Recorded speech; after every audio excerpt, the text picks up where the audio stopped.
இப்போது இது வந்து ஸ்பாண்ட்லைட்டிஸ் கொடுத்த ஒரு அக்யூபஞ்சர் ட்ரீட்மெண்ட். அக்யூபஞ்சர் நீடில்ஸ் போட்டிருக்கோம். இந்த நீடில்ஸ் எல்லாமே வந்து ஒன்ஸ் யூஸ் தான். திருப்பி நம்ம யூஸ் பண்ண மாட்டோம். ஒரே தடவை யூஸ் பண்ணி தூக்கு போட்டுருவோம். இது வந்து ஒன்ஸ் ஒன் நீடில்னு சொல்லுவோம். இது வந்து சர்விக்கல் ஸ்பாண்ட்லைட்டிஸ்க்கும் அவங்களுக்கு லும்பார் ஸ்பாண்ட்லைட்டிஸ்க்கும் போட்டிருக்கேன். அது கூட வந்து காலில் போட்டிருக்கிறது எல்லாமே வந்து யூபி சேனல், UB14 சொல்லுவோம், K3 இந்த மாதிரி நீடில்ஸ்லாம் போட்டிருக்கோம். இந்த நீடில்ஸ் எல்லாமே வந்து அவங்களோட நர்வ்ஸை ஸ்டிமுலேட் பண்ணுறது இல்லாமல் நல்ல காஸ்மிக் எனர்ஜியும் ரிசீவ் பண்ணுவாங்க.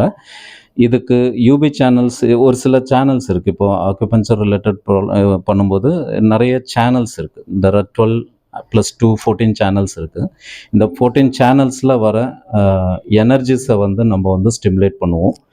ஸ்டிமுலேட் பண்ணும்போது இவங்க சாப்பிட்ற உணவுலேருந்து மருந்துலேருந்து எல்லாமே என்ன கால்சியம் வைட்டமின்ஸ் தேவையோ அதை பாடி அக்செப்ட் பண்ணி எங்கே டேமேஜ் இருக்கோ, எங்கே வந்து அவங்களுக்கு பிளாக்கேஜ் இருக்கோ அதை வந்து ரிலீவ் பண்ணி, எந்த இடத்துல அவங்களுக்கு வந்து இன்ஃப்ளமேஷன் இருக்கிற இடத்துல இப்போ கால்சியம் தேவைப்படுது இல்லை வைட்டமின்ஸ் தேவைப்படுதுன்னா அவங்க சாப்பிட்ற உணவுலேருந்து அந்த கால்சியம் வைட்டமின் அந்த இடத்துல போய் சேர்ந்து அதுவாகவே நேச்சுரலாகவே க்யூர் பண்ணுற ஒரு ஜெஜாண்டிக் ட்ரீட்மெண்ட் தான் வந்து அக்யூபஞ்சர் அப்படின்னு சொல்கிறது. So this is it's one mode of treatment. இது நார்மலாக இந்த மாதிரியும் பண்ணுவோம். இது கூட வந்து நம்ம பல்ஸ் டயக்னோஸ் பண்ணி அவங்களுக்கு என்ன ப்ராப்ளம் அதையும் வந்து நேச்சுரோபதி இல்லைனா ஃபுட்டு டயட் சப்ளிமெண்ட்ஸ் இந்த மாதிரி கொடுத்து கூட நம்ம வந்து சரி பண்ண சொல்லுவோம்.